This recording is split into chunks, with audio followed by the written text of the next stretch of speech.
um prazer imensamente grande, mais uma vez, estar na presença de todos para uma oportunidade de conversarmos sobre doutrina espírita. Hoje, o assunto que a gente vai trabalhar é especificamente sobre esse processo da transmigração dos espíritos. Essas transmigrações espirituais que acontecem, trançando esses assuntos com um outro tema bastante discutido dentro de doutrina espírita, que é referente à questão da chamada transição planetária. Nós vamos hoje, portanto, trabalhar esses dois conceitos.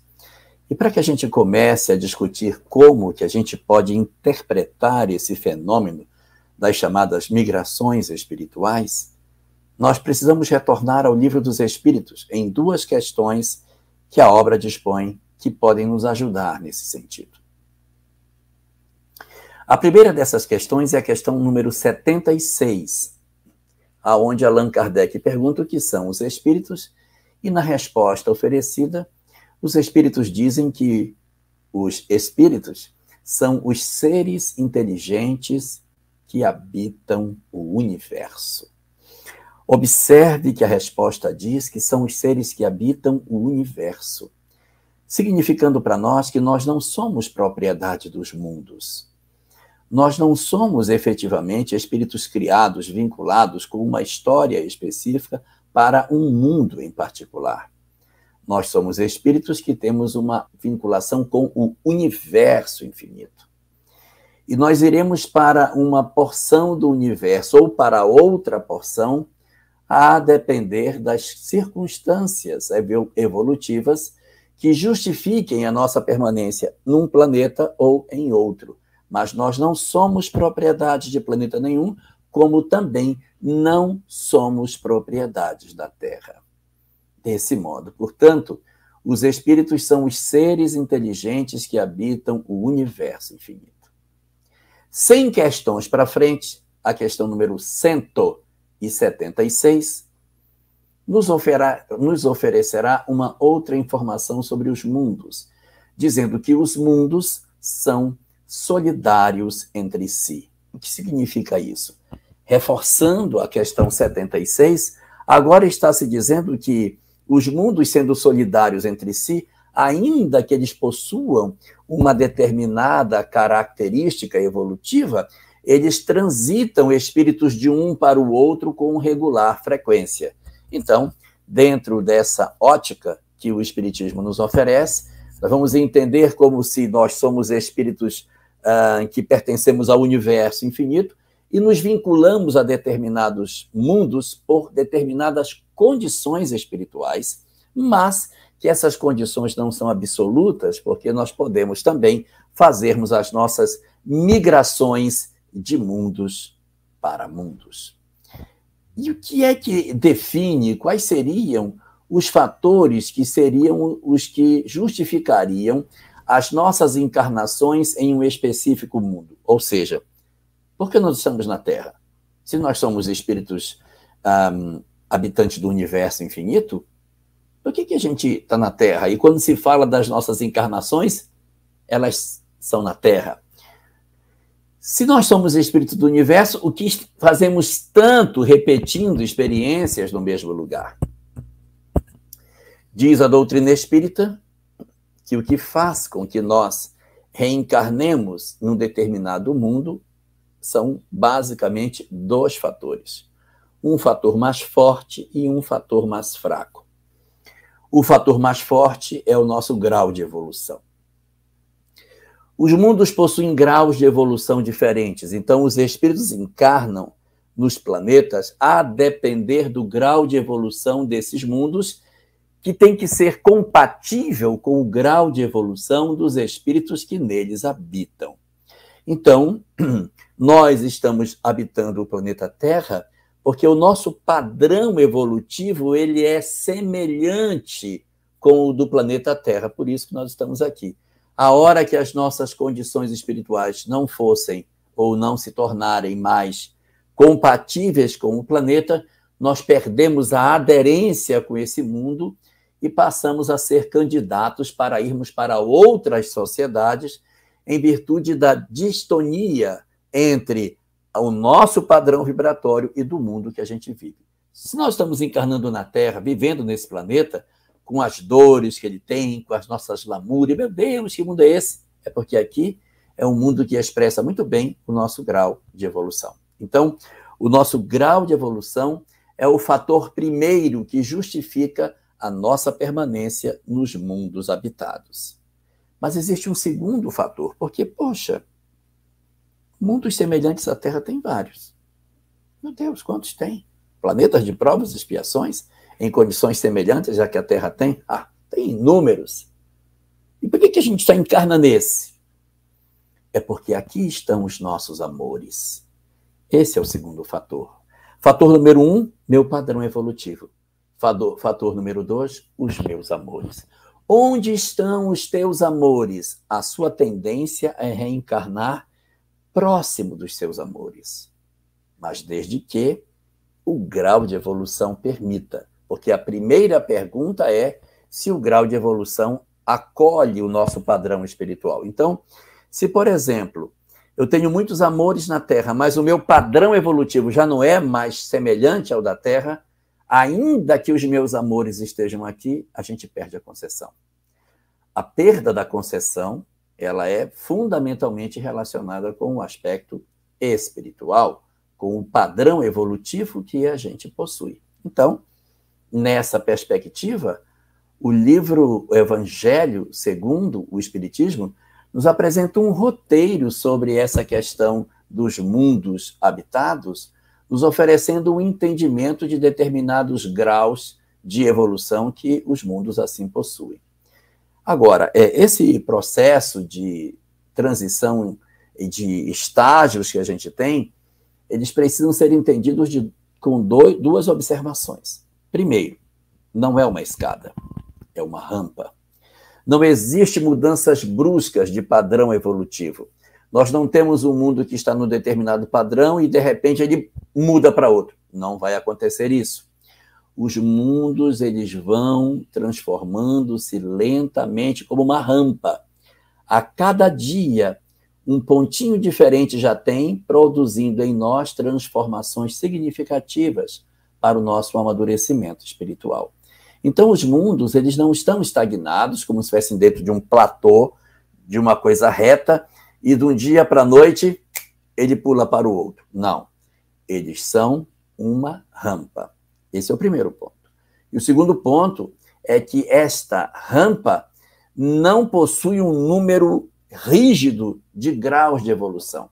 Allan Kardec é que, analisando a questão da evolução dos espíritos, apresentou para os espíritas, no livro O Evangelho segundo o Espiritismo, 5 graus diferentes que ele insiste em dizer que são graus didáticos da evolução dos espíritos.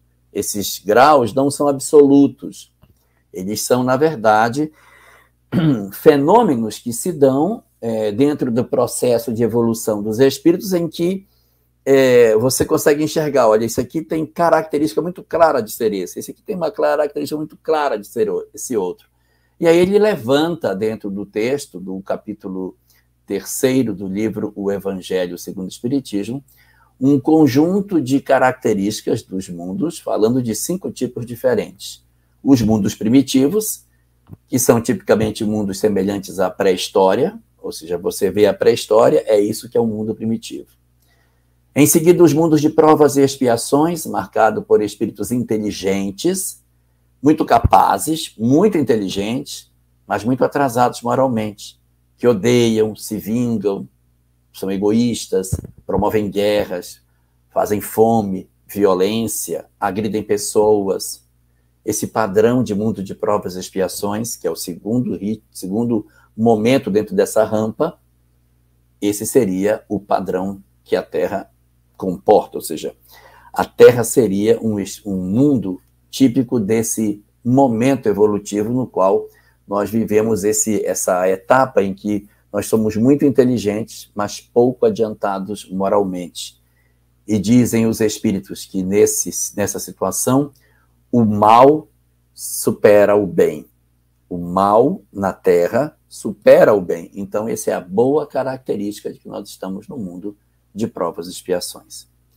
Nessa mesma rampa, um tanto mais para cima, avançando devagarinho nesse processo evolutivo, nós vamos perceber que nós ingressamos, depois de subir essa rampa, num terceiro estágio, chamados mundos de regeneração. Não são mundos superiores ainda, os corpos são tão materiais como os nossos, mas são mundos onde o espírito já descansa do seu processo de sofrimento muito comum nos mundos de provas e expiações. Mais à frente, nessa mesma régua, na rampa que estamos falando, nós vamos encontrar os mundos ditosos, ou também chamados de mundos felizes. São mundos aí que, ao contrário dos de provas e expiações, o bem supera o mal. Então, se no provas e expiações o mal supera o bem, nos mundos ditosos o bem supera o mal, e o de regeneração está no meio, então nos de regeneração há um equilíbrio entre bem e mal. Não é, portanto, um mundo superior ainda. Há uma vida profundamente diferente, mais voltada para as questões do espírito. Não existe espaço para a mentira, porque as intenções das pessoas são lidas dentro das suas emissões de pensamento e não pela palavra que elas dizem, razão pela qual o mal não consegue prosperar, porque onde a mentira não tem espaço, é bem mais fácil para que o bem se implante. E no quinto estágio dessa nossa grande rampa de evolução, nós encontramos um tipo de mundo chamado de mundos celestes, reservados para as encarnações das almas extremamente evoluídas e que, portanto, nós temos muito pouca informação em relação a essas sociedades, porque nos faltam os sentidos para entender como que se organizam esses espíritos, mas, didaticamente, nós podemos imaginar que se nós temos o mundo primitivo só com coisas materiais, os mundos de provas e expiações, marcados pelas características nas quais os espíritos já são inteligentes, mas muito focados em fazer o mal, em realizar o mal. E aí nós vamos ter, nos mundos felizes, já no topo dessa fala, os mundos chamados mundos celestes, que são os mundos marcados exatamente pela presença de espíritos extremamente evoluídos e que nos falta, muitas vezes, um sentido mais exato para entender o que significa esse propósito de sociedade, como é que ela funciona de fato, porque somos muito pequenos, querendo compreender algo que está muito distante de nós. Nós já temos dificuldade de entender o estágio seguinte, que é o de regeneração, que dirá querer entender como funcionam os mundos celestes. E aí, dentro dessa dinâmica, nós ficamos com uma rampa na qual os mundos progridem, fazendo assim o seu processo natural de transformação que nós vamos observando o tempo todo. Então, os espíritos, eles possuem uma marcha de progresso. Os espíritos, eles evoluem e possuem um ritmo de desenvolvimento. Nós podemos esperar, portanto, nos espíritos, um fenômeno natural de desenvolvimento progressivo de suas faculdades, tanto intelectuais como morais. E do mesmo jeito que os espíritos evoluem, os mundos também eles evoluem, no sentido de que a coletividade de um mundo também tem um ritmo de marcha. A coletividade também tem um processo de evolução coletivo que vai se desenvolvendo a partir da forma de como esta sociedade vai se organizando em termos materiais. E aí, dizem os espíritos que, do mesmo jeito que os espíritos evoluem, os mundos também têm o seu processo evolutivo. E, por esse motivo, existem, de certa forma, expectativas no processo evolutivo das criaturas. Os espíritos, então, os espíritos superiores, eles fazem uma expectativa de qual tempo que a humanidade vai levar para se transformar de um estágio no outro. E a partir da percepção do tempo que leva, eles trabalham para que os espíritos consigam realizar a sua mudança nesse intervalo de tempo que lhes é oferecido. Quando os espíritos aproveitam esse tempo para fazer a sua evolução, de certa maneira, semelhante ao ritmo de evolução médio do planeta, eles vão ficando no orbe. É como se fosse assim, eu tenho um aluno que estuda numa determinada série, e aí espera-se que ele alcance um determinado desempenho no final do ano. Alcançou, ele segue com a mesma professora para a série seguinte.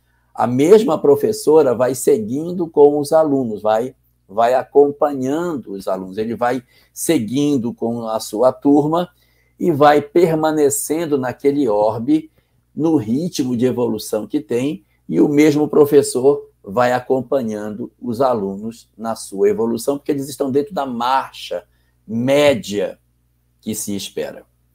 Agora, se você tem uns alunos dessa turma que não estão acompanhando esse ritmo evolutivo, eles não estão aprendendo o que deveriam aprender, quando chega num período de avaliação do final do ano, então aquele professor diz, olha, esses aqui não poderão ficar comigo, eles vão ter que repetir essa série e eu vou seguir com a turma para o próximo ano.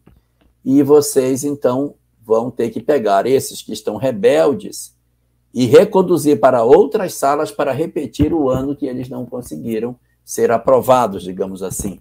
Isso para tornar mais simples o fenômeno.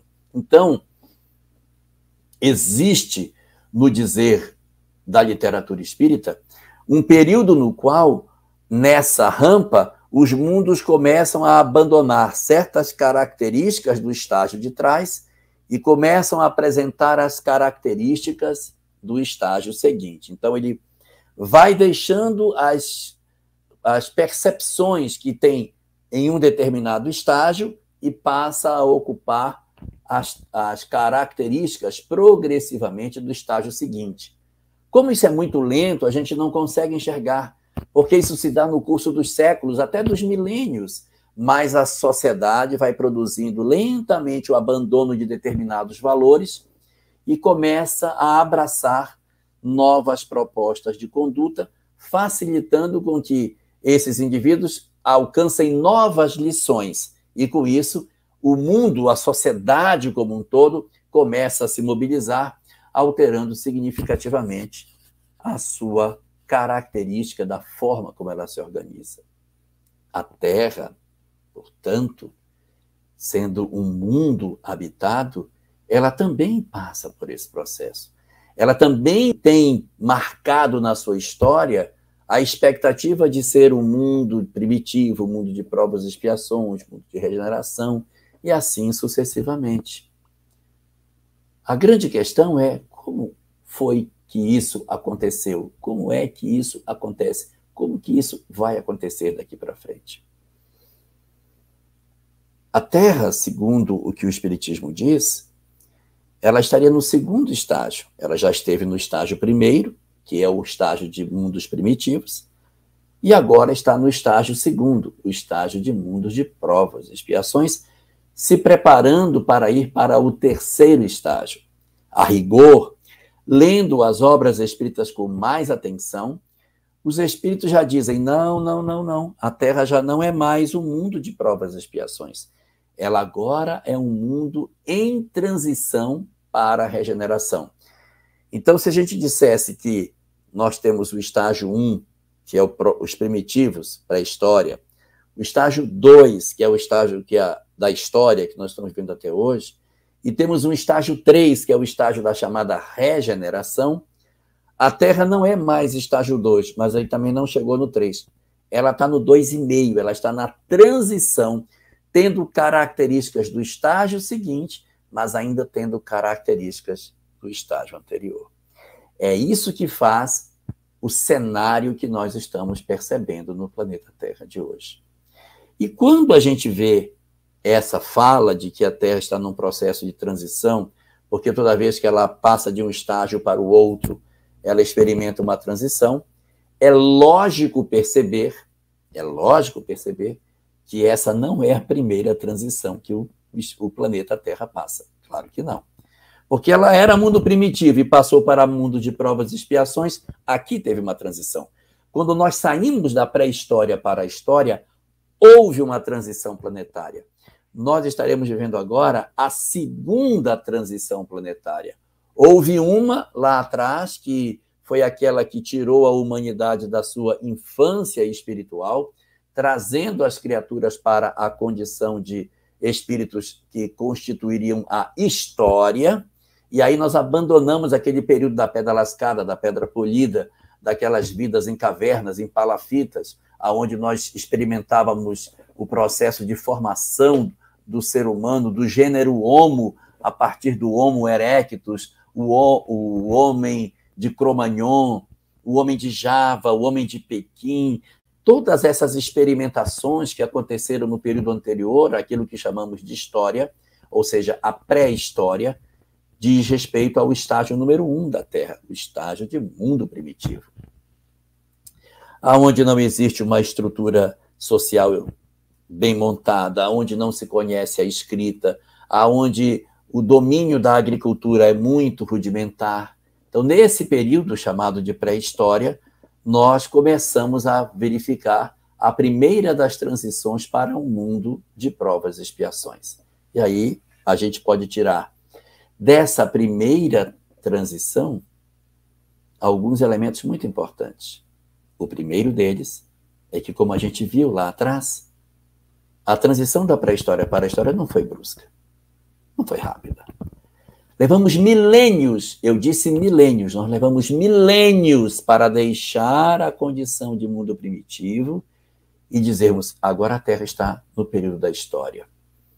Só quando nós estávamos realmente com a compreensão nítida da agricultura e a invenção da escrita para registro daquilo que nos acontecia, é que o homem vira a chave e entra na história. E se a gente perceber, isso não acontece ao mesmo tempo em todas as partes do mundo, o que demonstra para nós que a transição vai acontecendo no lugar, o outro está mais atrasado, depois o outro vem, até que a Terra por inteiro se torna mais madura do ponto de vista de compreensão de determinadas tecnologias, e nessa hora, quando isso acontece, aí nós podemos dizer, agora nós temos a percepção efetiva de que o mundo agora é de provas e expiações.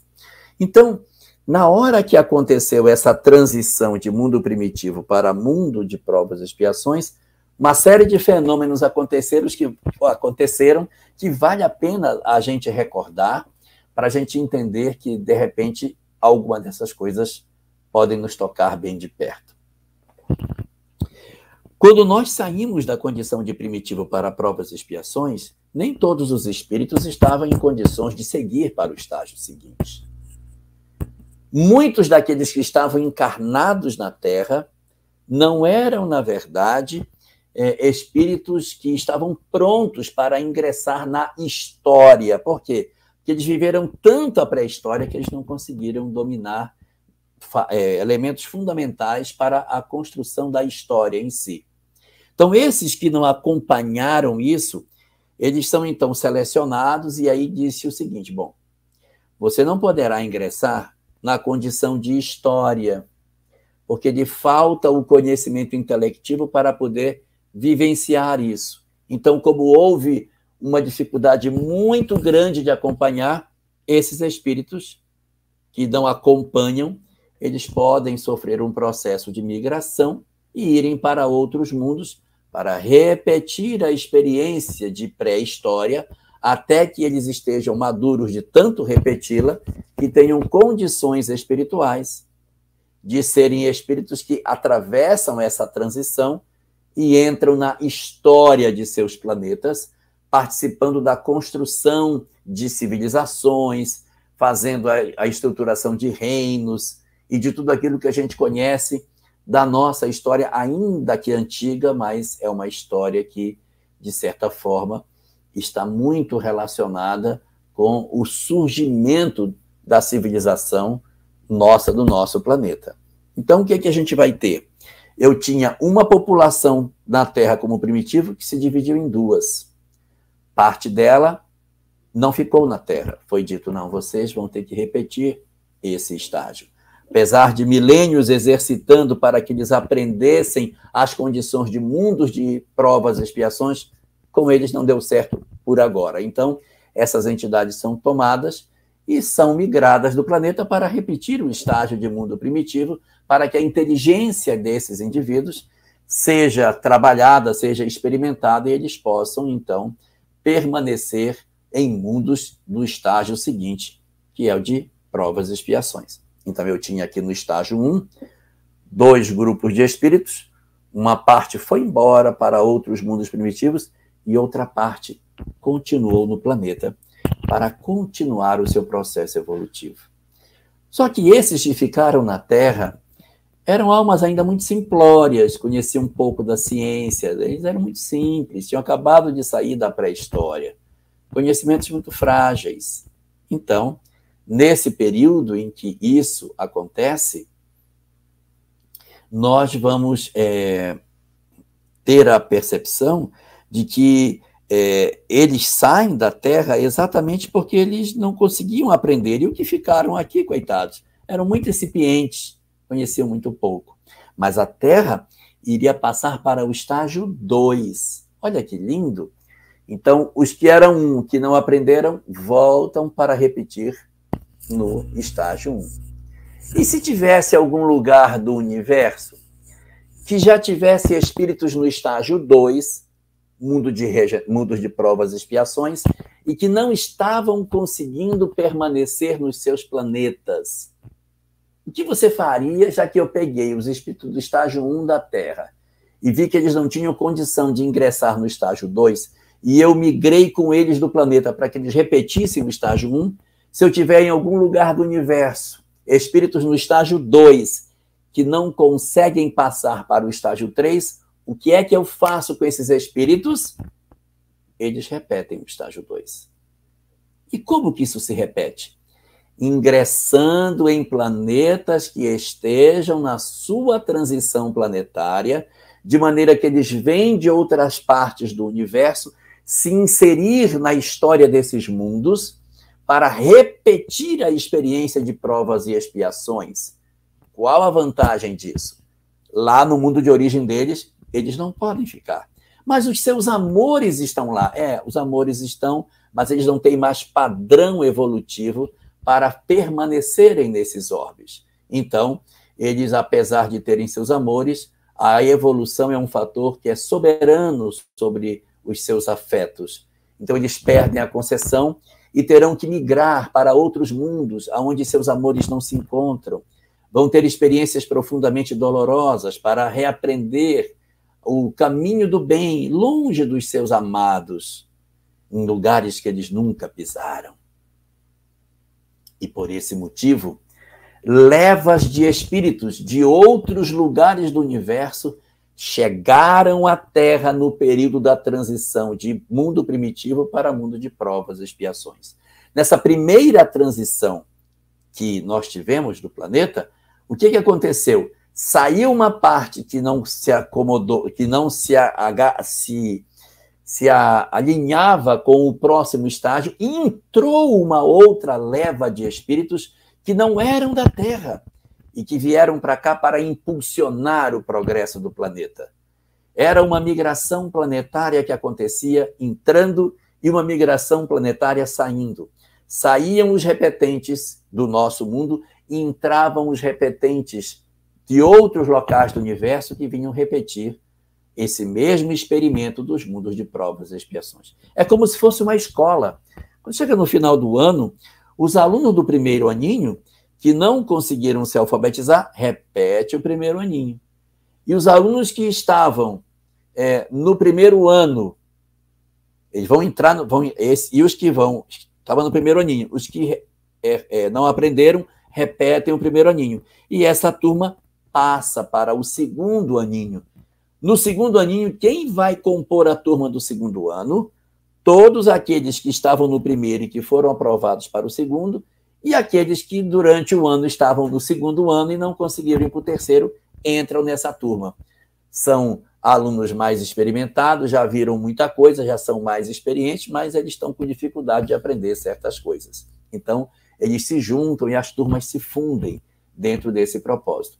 Mais ou menos assim é o que acontece nos mundos.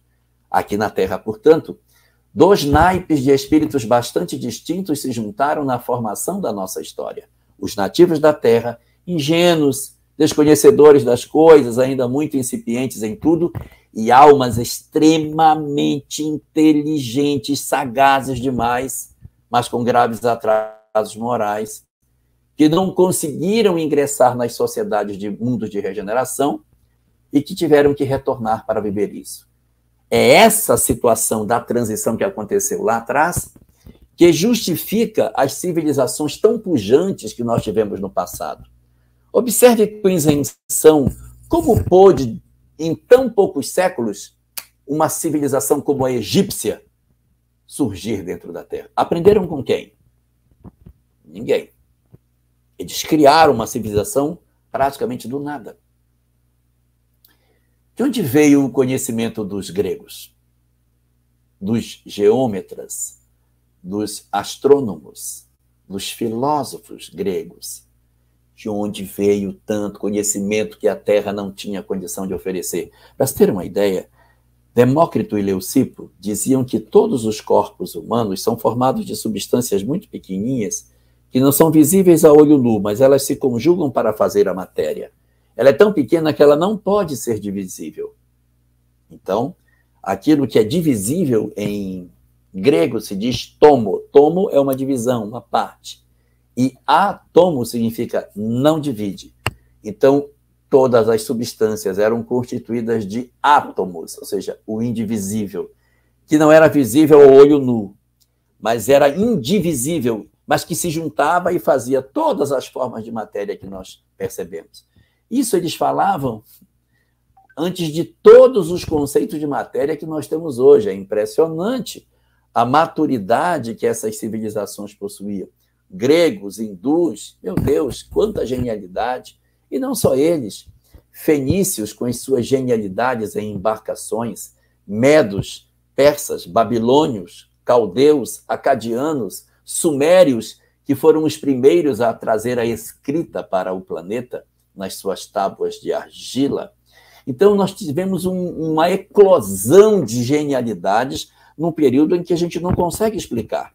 E o Espiritismo diz que isso foi a chegada de uma leva muito grande de espíritos muito inteligentes, mas com graves problemas morais. Me prove que eles tinham problemas morais. Eu provo. Eles promoviam guerras, escravidão, regimes tiranos, eram profundamente perversos e criavam estruturas sociais em que os que estavam em cima esmagavam os de baixo. A ideia de uma sociedade mais fraterna e mais humana não fazia muito o gosto desses espíritos que chegavam aqui. Imperadores cruéis, reis sanguinários, apesar de muito inteligentes, foram muito frequentes durante esse período da história. Então, nessa nossa primeira transição planetária, nós vamos encontrar exatamente isso para que a gente consiga entender como é que funciona. Então, essas janelas de transição, elas ocorrem fundamentalmente no período das transições planetárias. Quando o mundo não está em transição planetária, não há essa migração tão intensa. Na hora que as janelas de transição se abrem para que a gente faça a migração dos que saem, na hora que faz esse balanço para retirar parte dos espíritos que não acompanharam, é o mesmo momento em que entra. Então, há uma janela de tempo para essa acomodação dos espíritos em relação aos orbes. Eles vão promovendo esse trabalho exatamente assim. Passa um período de maturação do mundo, entrou em transição. Entrou em transição, pode se preparar. Uma leva vai sair, mas uma leva também vai entrar, trazida de outros lugares que não conseguiram avançar e que deverão repetir o mesmo estágio evolutivo que nós estamos falando.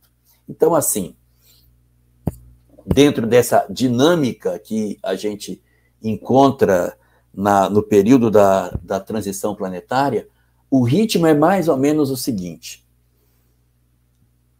Os espíritos entram como se fosse uma sala de aula, diz, ok, já está todo mundo dentro, tá? Então vamos começar o ano letivo. E aí ensinamentos, mestres, doutrinas, religiões, provas, expiações, sofrimentos, esclarecimentos, ciência, vai se oferecendo material, doutrinas, experimentação, reencarnação, volta de novo.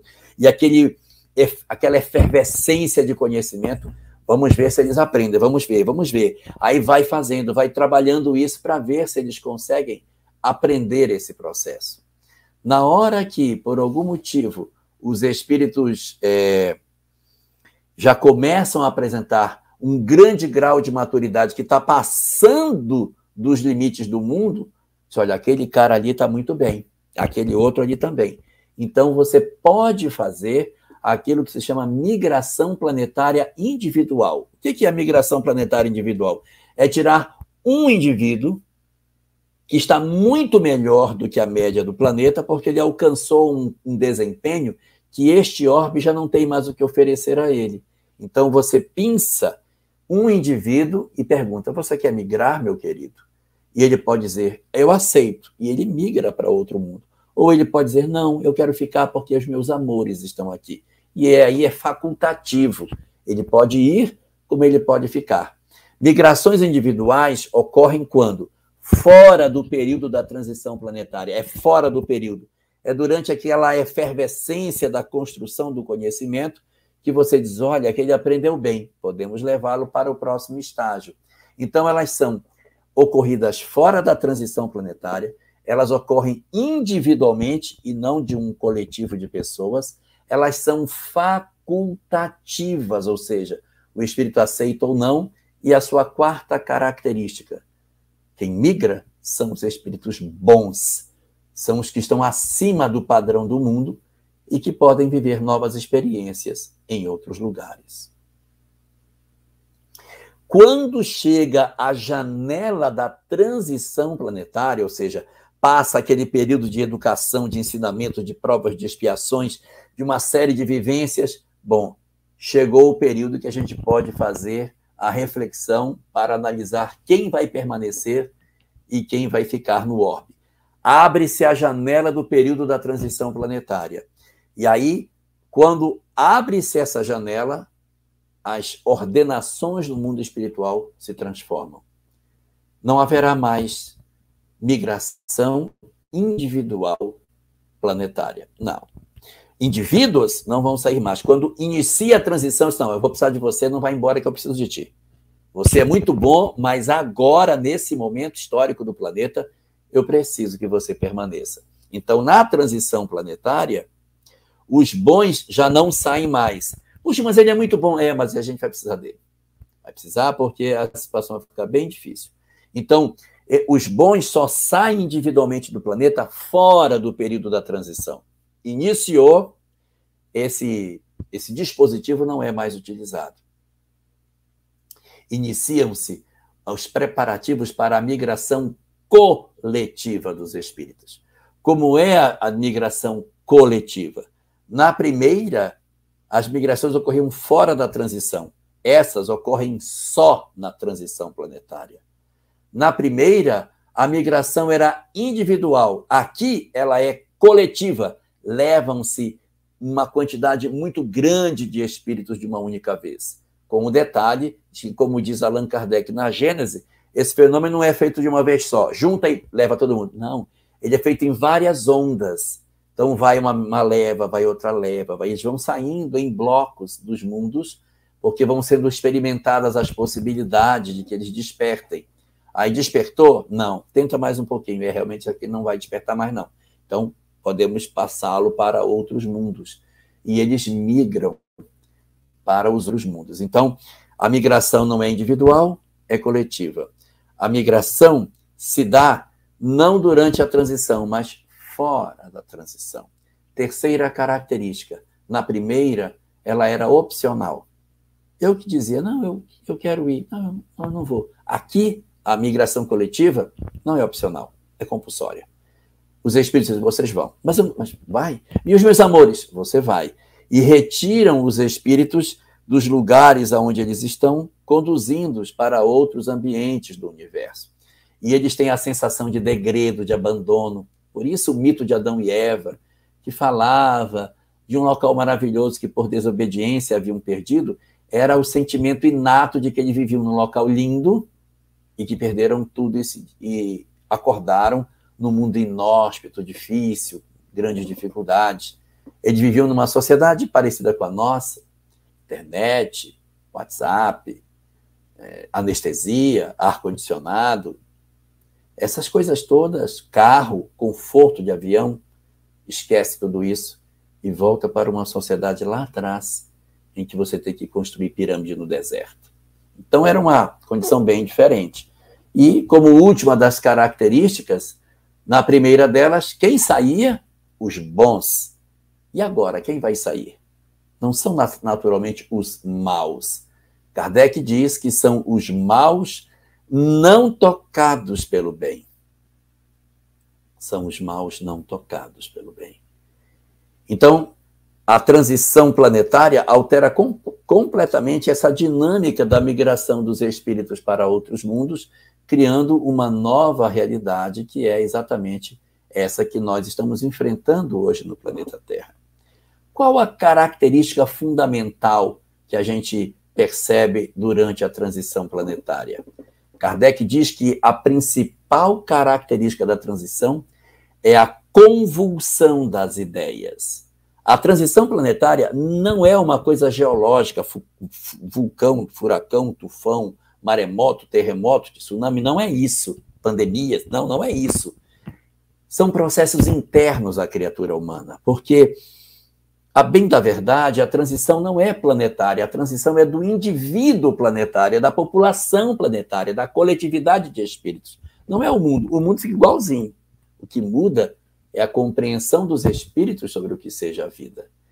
Então, ocorre durante as transições uma convulsão de ideias, ou ninguém percebeu que nós estamos vivendo num mar revolto de ideias contrárias, que se acreditam serem as duas certas e que se agridem como se cada uma delas fosse a detentora absoluta da verdade e a outra deve ser extirpada do mundo. Sim, a transição planetária é marcada pelas loucuras que assodam a nossa sociedade. E por que isso acontece? Isso acontece porque existe um grupo de espíritos que existe em cada planeta que são almas muito difíceis, espíritos profundamente rebeldes. E esses espíritos, eles precisam de uma encarnação, senão eles vão acabar perdendo a oportunidade de permanecerem no orbe, que estão muito atrasados. E eles têm a sua reencarnação muito regrada. Encarna um, encarna o outro, demora bastante tempo para encarnarem novamente. Mas o que eu percebo dentro dessa leitura toda? Eu percebo que na medida em que o fenômeno vai acontecendo, que a gente vai aproximando da transição, essas entidades perturbadas, essas entidades enlouquecidas e que atrapalham a evolução, elas precisam vir. Então, uma das características da transição planetária é a abertura dos porões espirituais. Entidades horripilantes, de propostas horríveis, de corações endurecidos, perversos, intolerantes, desequilibrados na área da sexualidade, outros ávidos pelo poder de maneira muito intensa, outros focados unicamente nos aspectos materiais e outros voltados fundamentalmente para todas as espécies de intolerância racial, social, religiosa, reencarnam no mundo. Mas para que isso? Para que eles tenham a chance de se transformar, eles precisam da chance. Mas isso é uma perversidade com a humanidade. Nós somos almas imortais. Isso serve para que nós e eles nos revelemos.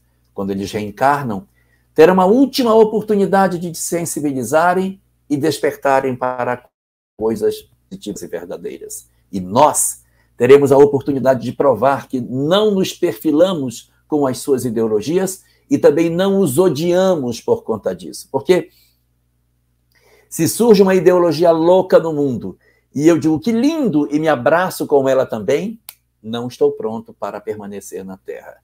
Se surge uma ideologia louca, eu digo isso é o pecado, é o mal, tem que ser destruído e eu quero matar as pessoas, eu sou imaturo também.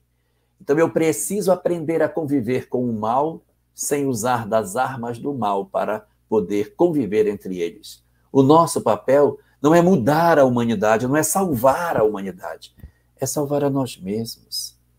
É nos transformarmos e exercermos a nossa influência no nosso entorno sem o desespero de querer converter as pessoas. Esse não é o nosso papel. Mas a transição planetária, ela é marcada por um conjunto de verdades bastante interessantes. E no livro A Gênese, nós vamos perceber uma série de dinâmicas que vão acontecendo nesse processo de migração que acontece no nosso mundo.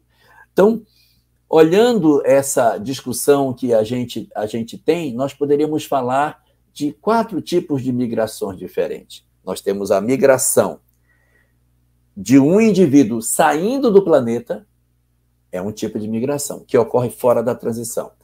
Nós temos um outro tipo de migração, que Kardec fala no capítulo 18, no item 27 da Gênese, que é a migração coletiva interplanetária.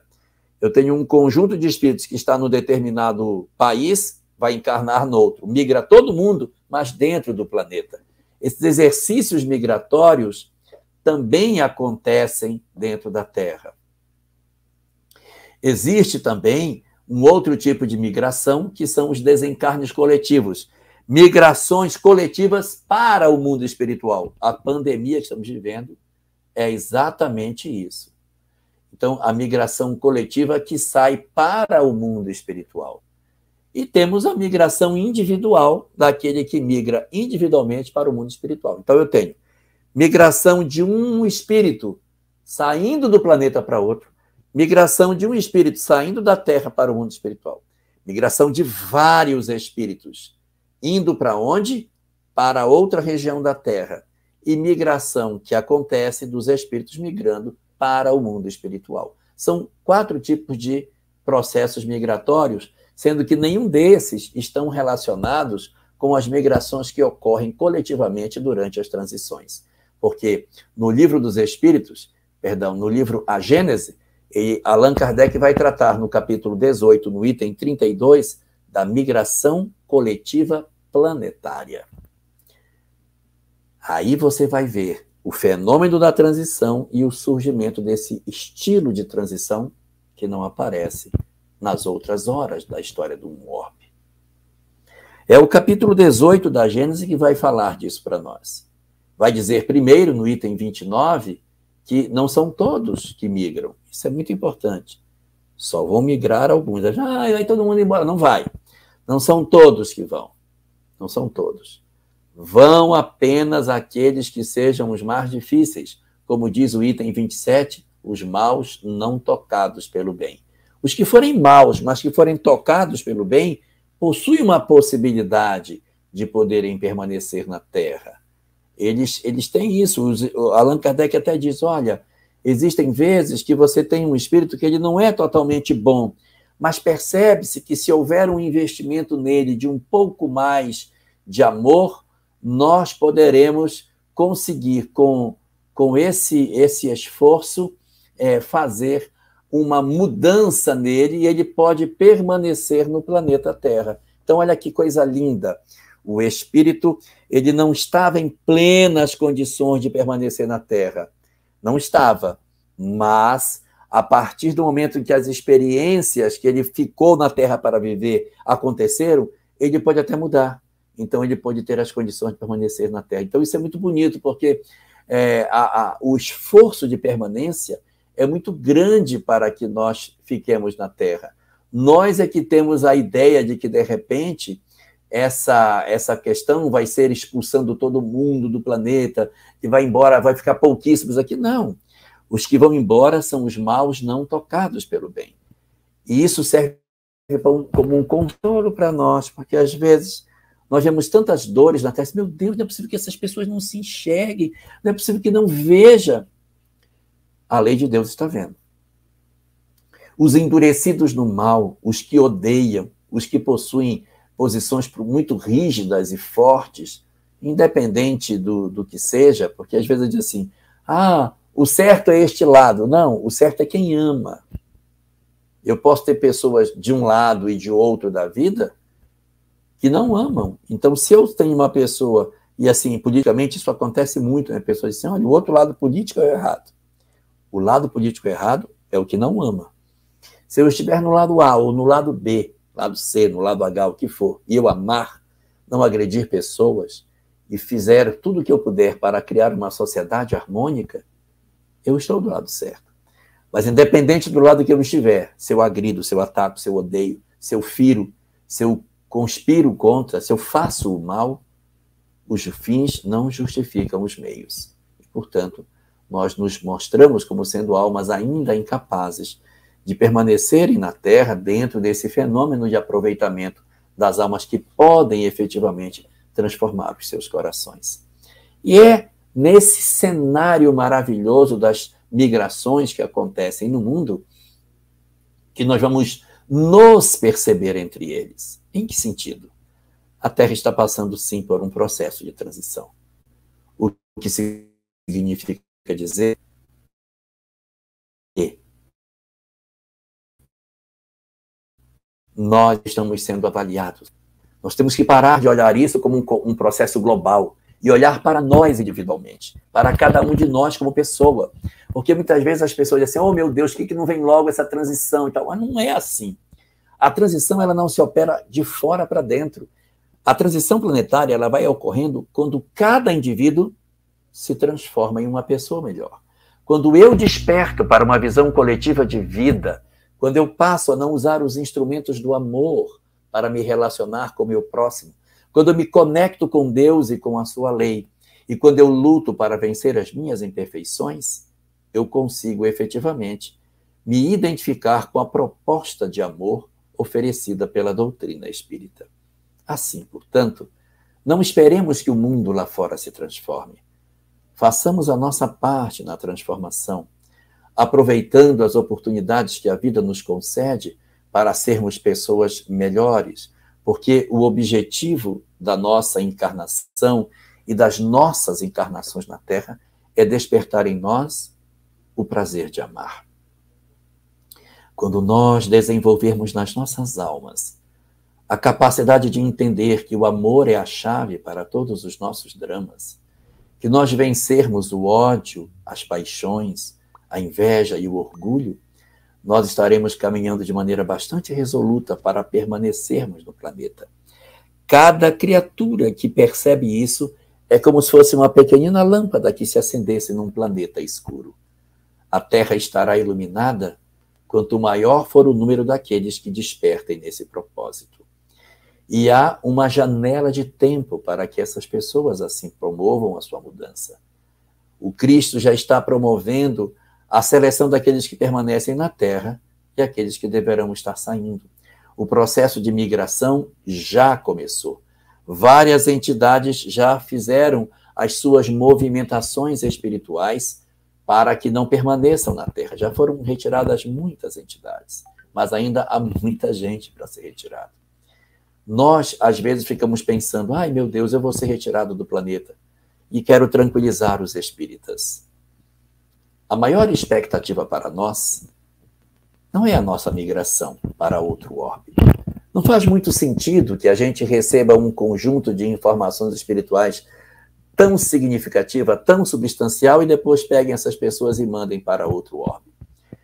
A nossa verdadeira missão vai começar na próxima existência. Por que motivo que estamos todos nós reunidos no Brasil fazendo mestrado, doutorado, pós-doutorado em Espiritismo, convivendo entre nós e tendo uma literatura tão abundante como nós temos? É para forrar as nossas almas para a missão que nos aguarda na próxima existência. Nós, na próxima existência, não estaremos todos encarnados no Brasil. Estaremos espalhados sobre a face do mundo. A transição planetária retira os espíritos e levando a outros orbes. E muitos de nós, encarnados em outros lugares, em outros países, países de onde viemos no passado, para trabalharmos dentro ou fora do Espiritismo. Dentro do Espiritismo para divulgar a sua mensagem. Fora do Espiritismo, seja para adoçar as outras religiões, seja para trabalhar nos ambientes científicos, espiritualizando a ciência.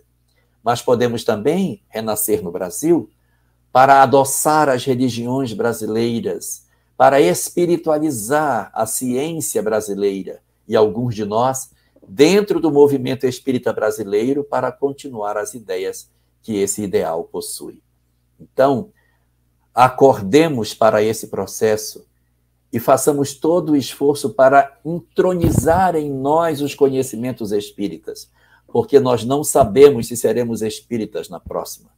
De repente, nós nasceremos na Birmânia, em outras religiões, e teremos que trazer as ideias inatas que o Espiritismo nos trouxe, o beijo do Evangelho no nosso coração, para que nós consigamos ser bons, independente da doutrina a qual pertençamos. Essa será a grande tarefa do amanhã para todos nós. Encharquemo-nos do amor, encharquemo-nos das verdades espíritas, para estarmos de pé para esse compromisso extraordinário que o esquecimento do passado soprará para longe do nosso consciente muito daquilo que sabemos, mas que os nossos corações precisarão estar vibrando para atuar de maneira bastante efetiva na construção na Terra de um mundo de regeneração. Esse é o motivo pelo qual fomos designados entre todos para fazermos contato com essa mensagem consoladora. A transição está a pleno vapor. Os espíritos já são retirados do planeta em grandes levas. Ainda existe muita maldade sobre a Terra, muita dor, e nós seremos convocados, porque no dizer de Jesus, no sermão profético, a transição planetária só termina, segundo o Evangelho de Mateus, no seu capítulo 24, versículo 14, quando o Evangelho for pregado em toda a face da Terra. Só falta esse item para que a conclusão da transição se faça, porque os outros itens apresentados por Jesus já estão todos acontecendo na face do planeta. Então, forremos-nos o espírito das boas resoluções que o Espiritismo nos dá e aguardemos as próximas missões, porque as migrações coletivas são um fenômeno natural do processo evolutivo, mas muito maior do que as migrações planetárias para outros lugares, nós seremos convocados para as migrações intraplanetárias, interreligiosas, para levarmos tudo o que aprendemos e construir na Terra um mundo melhor. Que Deus abençoe a todos nós, proteja as nossas melhores resoluções e nos prepare para essa empreitada gigantesca que nos aguarda nos dias que virão.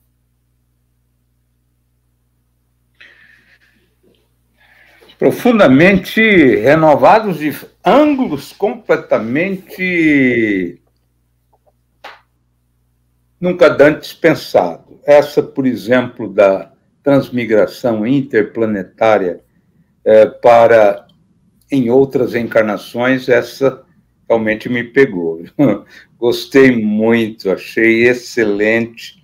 Também um bálsamo de orientação aos que estão muito tensos com esta dicotomia que parece ser tão dura, né? Tão determinante, como uma espada de Damocles. Não.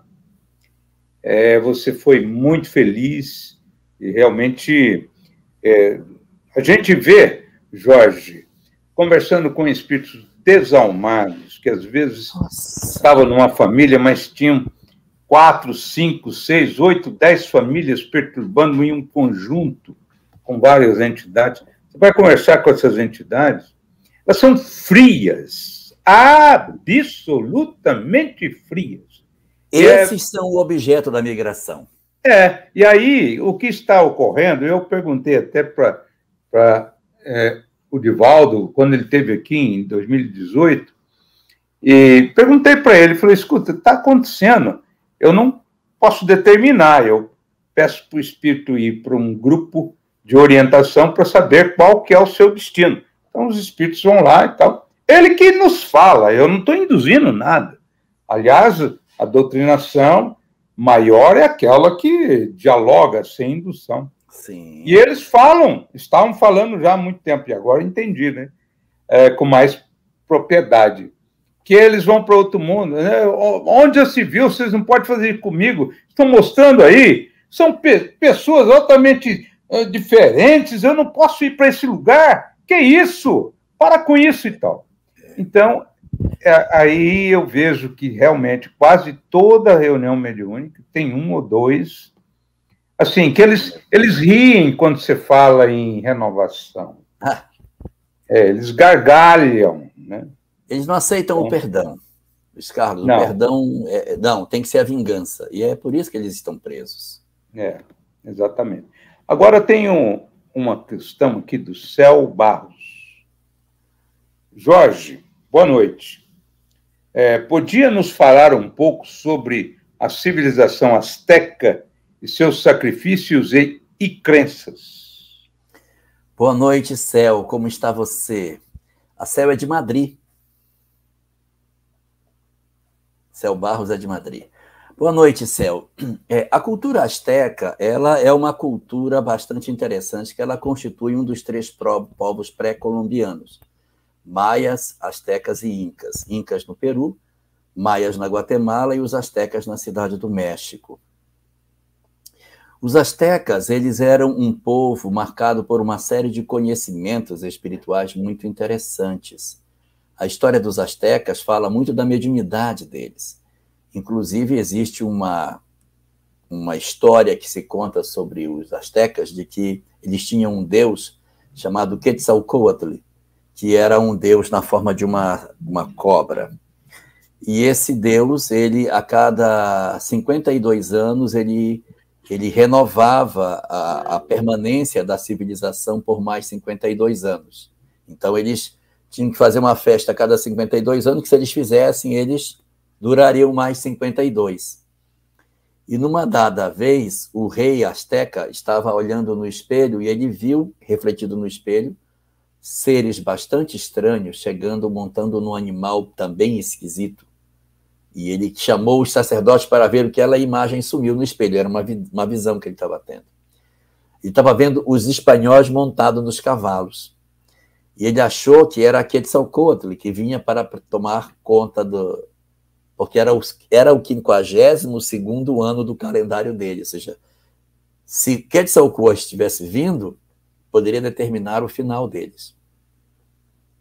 Quando os espanhóis chegam nessa região para fazer... e é Cortés, o nome do... Só é Cortés no nome. O espanhol que chega nessa região, eles não são agredidos pelos astecas, porque os astecas acham que eles são os deuses. E eles atacam os astecas, ferem, e eles acham que são os deuses, machucando, eles ficam quietos. Até que um deles se fere, e eles veem sangue. Aí, quando eles veem sangue, não são os deuses. São povos inimigos. Aí eles começam uma reação, mas já era tarde demais. Eles já haviam feito muito estrago na cultura asteca. Os astecas, eles tinham vários deuses e tinham uma prática de sacrifícios humanos. Foi um dos povos, Céu, que mais praticou sacrifícios humanos. Você vê que os judeus tinham vários sacrifícios, de boi, de pombinha, de bode, de ovelha, mas não havia sacrifícios humanos. Já os astecas, eles tinham por hábito sacrificar os que perdiam as suas batalhas, traziam os que eram vencidos e eles sacrificavam naqueles templos ali do Deus Sol, Templo do Sol, ali naquela região da planície do México. Então, eles foram um povo, assim, que tinham um conhecimento muito grande, mas com um atraso em termos religiosos muito grande. E eles são também povos que têm características de terem sido também migrados. A gente fala muito são os hindus, os gregos, os romanos e tal, mas houve muitas levas desses espíritos e alguns não conseguiram permanecer na Terra. Muitos foram embora, voltaram para os seus mundos, e alguns ficaram. E os incas, astecas e maias também pertencem aos resíduos desses processos migratórios, pela evolução das suas sociedades, pela genialidade das suas soluções de construção, de cultura, que eram profundamente elevadas do ponto de vista intelectual. Mas, como todo exilado de capela, tinha sérios atrasos morais. Então, os astecas eram os mais sanguinários dos 3. Os incas não eram tão cruéis assim, nem os maias, que eram mais voltados para as reflexões da magia. Mas os astecas, que foram povos que venceram ali aquela região com os toltecas e os outros povos, eles tinham uma característica bastante firme nesse sentido. Então, respondendo a sua pergunta, eles são povos de cultura politeísta, com uma tradição bastante dura em termos de sacrifícios, que possuíam mediunidade dentro da sua cultura e que, dentro da realidade que eles possuíam, eram formados em boa parte por espíritos que não eram oriundos do planeta Terra, mas resíduos daqueles que eram trazidos de outros lugares, com as suas pirâmides, os seus processos que indicam claramente que possuíam conhecimentos que não eram daqui. Muito bem. A Cidinha, Cidinha Mota, ela faz transição, quer dizer, passagem de uma condição ou lugar a outro. É um processo que, acredito, demorará muitos anos, talvez séculos, para que a Terra se transforme em um mundo de regeneração. Antes de você responder, alguns falam de um milênio. O que você diz? Eu diria que, se fosse correr por conta só da evolução dos homens, demoraria mais de um milênio. Ocorre que, além da evolução dos homens, existe uma determinação do mundo espiritual em que isso ocorra antes da conversão de todos. Então, existem duas rodas girando. Existe a roda da evolução dos homens e existe a roda da evolução do mundo, que a Terra também tem uma marcação de evolução. Ela não vai esperar que todos da Terra despertem para que ela se transforme em regeneração. Há um período em que isso vai sendo oferecido, e esse tempo está realmente acabando, ou seja, já está tendo o espírito sendo levado da Terra. Então, você olha hoje no cenário do planeta, e você enxerga 4 tipos de espíritos. 4. Primeiro, os que são extremamente materialistas e que não estão interessados nas questões espirituais. Os que são avessos a tudo que é espiritual, não é que não tem uma crença em Deus, eles gostam da matéria, eles valorizam demais a posse do mundo, são capazes de destruir o planeta para ter os seus objetivos alcançados. Esses, se não se transformarem, serão os migrados. 2, os que estão envolvidos fortemente com o problema do poder, que são 3 os graves problemas do homem: materialismo, o poder e a sexualidade desregrada. Então, eu tenho alguns que têm problema com o poder. Eles gostam do poder, eles esmagam pessoas, eles querem comandar, eles querem estar sentados no poder, na parte mais elevada do poder que o mundo possa lhes oferecer. Então, eles estão muito focados numa possibilidade de que eles sejam realmente vistos como a referência de tudo de positivo que o mundo possui.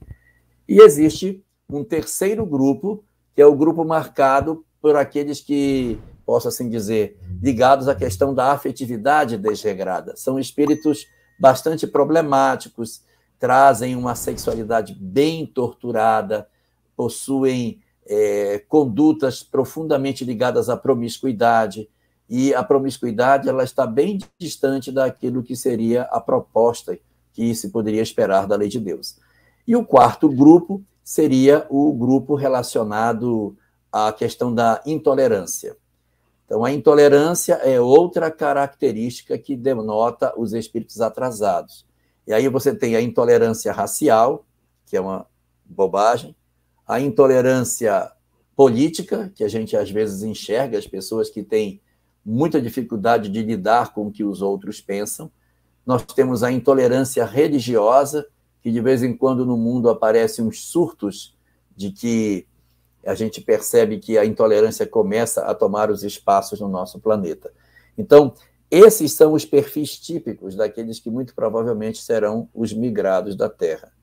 Os espíritas podem migrar? É possível, mas terão que ter encaixado num desses. Ou são muito materialistas, o que é pouco provável, ou são interessados pelo poder, é uma possibilidade, possuem graves desequilíbrios na área da sexualidade, é uma possibilidade, e o da intolerância, que eu acho que é pouco provável, porque a própria doutrina traz muitas informações sobre a questão da aceitação do outro. A última observação, e foi excelente a sua explicação aos espíritos não tocados e aqueles que podem ter uma condição de ser envolvidos. Conversando com espíritos, a gente percebe que aqueles que são inimigos do Cristo, que foram, por exemplo, aqueles que foram sacrificados porque eram cristãos, principalmente na Inquisição, eles abominam a palavra Cristo, eles atacam profundamente. Porém, no diálogo, quando você consegue esmiuçar e tocar, trazer, por exemplo, familiares e tal, eles se rendem. Então, eu percebo que o que você falou, eu estou te trazendo agora a colação, o exemplo daquilo que eu faço muito intensamente. Eles conseguem reavivar a chama. Às vezes, um ex-frade, às vezes um guru vem e eles se emocionam com a presença dele e são levados. Então, você foi cirúrgico, principalmente para mim, para facilitar a minha identificação, para lutar no diálogo com os espíritos, lutar para que se floresça. Olha que coisa linda, eu não tenho palavras para te agradecer.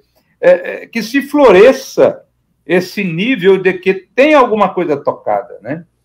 Foi muito excelente. Existe uma coisa também. Quando você, numa mesa mediúnica, recebe uma entidade violenta, agressiva, debochada, irônica, ou qualquer outro tipo, a gente muitas vezes tem um sentimento de, não é possível, como é que pode? Sentir raiva, às vezes sentir medo.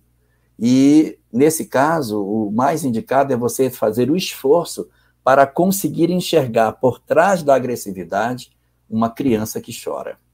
Quando você percebe que aquela entidade violenta, agressiva, no fundo, é alguém que, por exemplo, durante a Inquisição, teve um período de violência, então ela é alguém muito torturado, por isso que ela é agressiva, e você conseguir estender a mão e pegar essa criança que está ali atrás e dizer, vem cá, deixa eu te cuidar.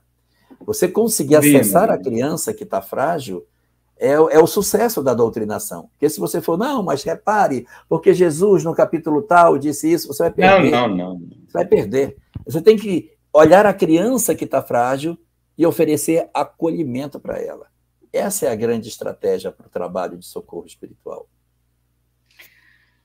Olha, eu vou te dizer aqui, no curso que nós temos de quarta-feira, nós já passamos há uns meses essas questões que você levantou sobre identificação de espíritos, a 146 e tal, e todas elas, né? Eu vou pegar esse link e passar para todos, falar, isso aqui faz parte das aulas, né? Porque foi maravilhoso, para quem já estuda, vai ser maravilhoso, porque você conseguiu fazer de uma maneira tão didática, fazendo composições, por exemplo, como da rampa. Nossa, foi excelente. Ainda deve ter, só para encerrar aqui, a Cidinha Mota, do Luiz Carlos, conheci pessoalmente o doutor Jorge Elahá, em Fernandópolis, em um seminário realizado em 2019, na Casa Espírita que o senhor dirige. Que bênção! Que bênção! Vou saindo, vou deixar você por fazer a apoteose, o grande finale, mas com uma alegria imensa, porque vai orientar milhares de pessoas. Sua fala veio como um bálsamo nessas aflições, né? Eu vou encaminhar essa palestra para todos que se encontrarem assim. Foi uma bênção. Para as palavras finais, Jorge Elahá. Quero, então, terminar a minha fala em função desse momento particular que a gente está vivendo no Brasil, de tanta polarização política, de tanta intolerância, de tantas agressividades nas redes sociais, resgatando uma parte de O Livro dos Espíritos, mais especificamente, o último dos parágrafos da obra. Você pega o Livro dos Espíritos, vai lá no final e leia o último parágrafo que está escrito. Eu não estou inventando, o que eu vou ler é o que está lá, para você ver como isso tem a ver conosco e a nossa preparação, porque a transição planetária é esse período da divergência de ideias e não de uma catástrofe física. Antes de terminar, a gente não deixa nada pedindo, né, para orientar todos. Denise de Oliveira, Novo Horizonte. Existe algum livro que cite que os espíritos ligados à Inquisição estão reencarnados no Brasil? Eu acho que tem vários romances que falam sobre a Inquisição, não é? E a reencarnação no Brasil. Algumas obras mais seguras, outras menos, mas a gente tem. Eu acho que o livro Dramas da Obsessão traz sobre essa questão. O livro Dramas da Obsessão. Acho que ele é bem característico dessa questão que você está pedindo. Fala de uns judeus que aparecem no mundo espiritual soprando os dedos porque arrancavam as unhas deles, e eles ainda estão lá com as unhas ainda, com os dedos sem as unhas, em função da mágoa, do ressentimento pelos seus torturadores. E aí vai aparecer todo o cenário da obsessão relacionada com essas entidades. Acho que essa é uma obra que dá para... Ok. Agora termina aí a sua...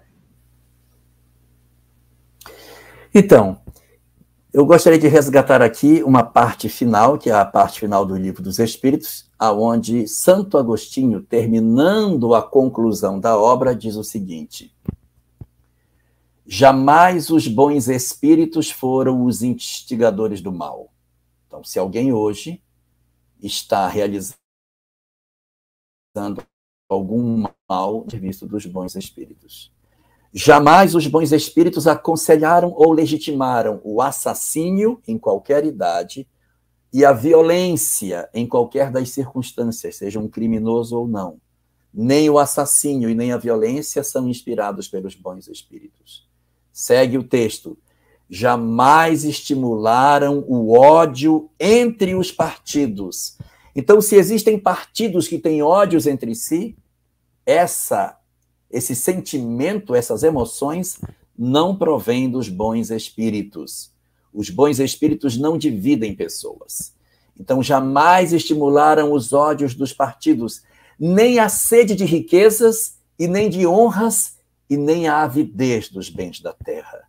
Se existe alguém que está interessado nas riquezas, na posse do poder ou dos bens da terra, não está inspirado pelos bons espíritos.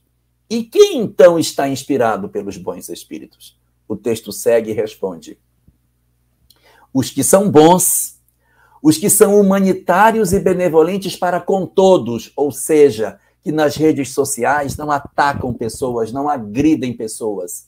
Independente do que você pensa, se você agride alguém a serviço do Cristo e dos bons espíritos, você não mais se encontra. Os que são bons, os que são humanitários e benevolentes para com todos, até para com os errados. Esses são os seus prediletos dos bons espíritos. E os prediletos de Jesus, porque seguem na estrada que este lhes indicou para chegarem até ele. Pensemos nisso nos nossos dias de tantas divergências ideológicas e façamos a opção pelo caminho que ama a todos. E não façamos mais o papel de agredir as pessoas em nome do pretenso bem que nós acreditamos defender.